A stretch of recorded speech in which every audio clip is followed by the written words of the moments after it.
schemes for it. A lot of people have dreams of unlimited wealth. You can just print as much money as you need.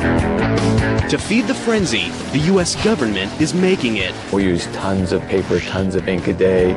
Counterfeiters are faking it. We have a problem that is worldwide. It's global. And thieves are taking it. There was an employee who had an artificial leg, and over a period of time would place gold bars in the leg and walk out with them. Uncover the need and greed for green.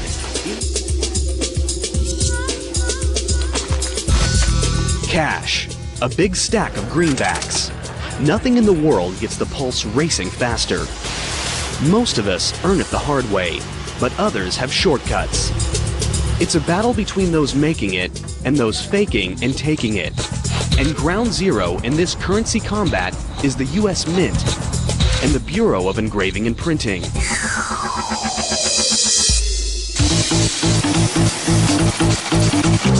These two branches of the United States Treasury crank out over $650 million worth of bills and coins a day. Combined, these mega money factories employ over 5,000 people and cover millions of square feet, and security is state-of-the-art.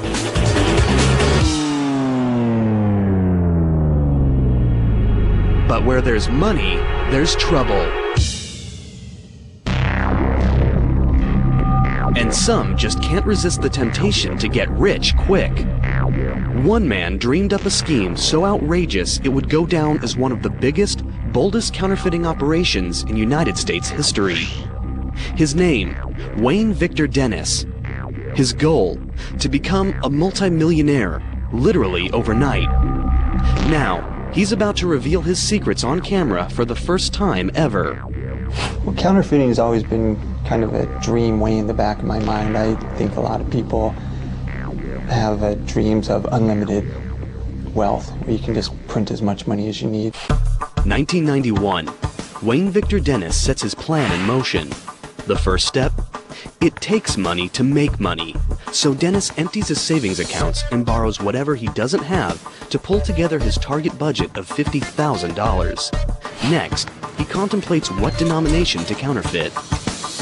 I chose $20 bills because hundreds get scrutinized too easy. 20s, I know that people just accept them like they're nothing. They'll just take them and throw them in their cash register drawer.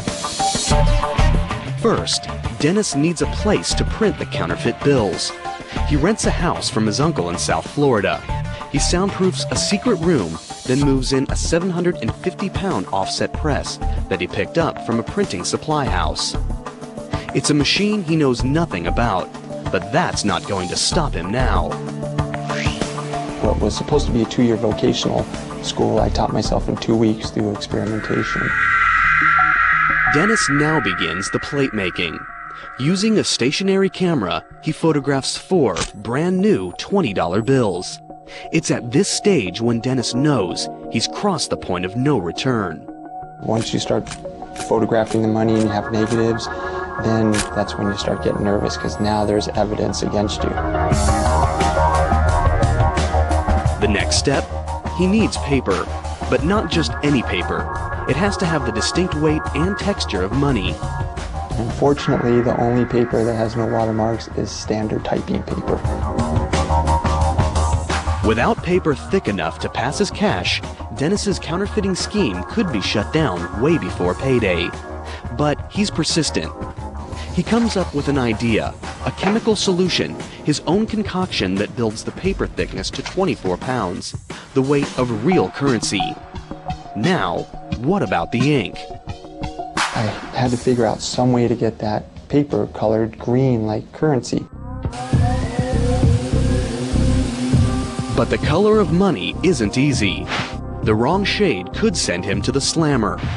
Dennis is determined, though, to get it right, so he takes his biggest risk yet. He actually cuts off the corner of a real bill and sends the tiny sample to an ink manufacturer. A bold move that could be his biggest mistake. And I figured Secret Service would be knocking on my door right shortly thereafter. Days go by. Dennis's mind races with fear. Will the ink or the feds arrive at his doorstep? To his relief, it's the ink in the perfect shade of green. Dennis is ready to roll. The toughest part, getting the paper to look and feel real, was accomplished, and I was very excited, and I just felt I was rich. But surprisingly, not every greenback off the press is a masterpiece. There are smudges, double prints, misprints. There's plenty of trial and error, because one error will send him straight to trial and jail. Dennis needs the bills to be perfect.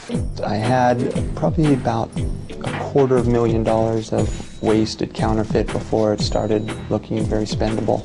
Once they pass his scrutiny, Dennis goes for the jackpot and prints up million after million in bogus $20 bills. And eventually, one by one, then 20 by 20, then hundreds of bills start pouring out, each more perfect than the last. He tallies up his production, $11,750,000.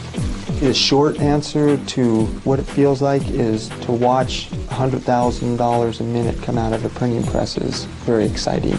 It comes out so fast it looks like a blur. And that's a lot of money.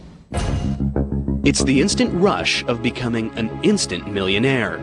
But the cash isn't ready to spend just yet. The bills need to look worn. The solution? That came during laying in bed before sleep. I would think of all the intricate details. Dennis creates his own chemical aging process with coffee grinds, starch, and distilled water. And then on a marble tile, wearing surgeon gloves so you don't leave fingerprints, you would ball the money up. Then you'd have to take them back out one at a time in just one sweep with the hot iron on the same marble tile. And that would set the starch, and that would set the wrinkles. Now, after 6 months of non-stop work, Wayne Victor Dennis is ready to cash in. With the assistance of his girlfriend, he takes $100,000 in 20s cross-country on a counterfeit cashing tour. They have a strategy. Stop at fast food restaurants, use their fake 20s to buy a soft drink, and get real cash back. It's one thing to print money in a basement. It's another to pass it off face-to-face. Dennis still remembers their first stop. I can help you. Can I just have a small Coke, please? That's it. One later, the person that's facing you. Thank you. It was very nerve-wracking. I have to say I had a drop of sweat coming off my forehead. My hand shook like a leaf in the wind, and I handed her the money shaking. She put it in the cash register and gave me back my change. I was still shaking, but it was right then I knew that it was going to work, and I was an instant millionaire.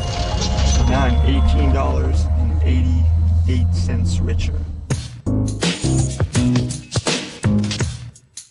The success intoxicates Dennis, sending him and his girlfriend on a spree across the country. One thing that I thought was pretty ingenious was to leave some of the counterfeit at grocery stores, throw a little out the window at nighttime so people would find it and they would cash it in places I would never cash it. So therefore the Secret Service couldn't say a pattern. Finally, they pull into the ultimate money mecca, the bright lights and big greed of Las Vegas. I figured if we can pass it in Las Vegas and not get caught, then we can pass it anywhere. Because the change persons in the casinos, that's all they do 8 hours a day is handle money. And it passed quite nicely. About $4,000 an hour they're able to funnel through the casinos. Dennis and his girlfriend become instant high rollers. At first, Alexa and I were cashing the counterfeit through the casino, and we're playing 21 and roulette and getting change from the cashiers. We're making great money. Flush with success and fatigued by the hard work of making millions, Dennis and his girlfriend decide to take a break. So we decided to go upstairs to the mezzanine where they had arcade games.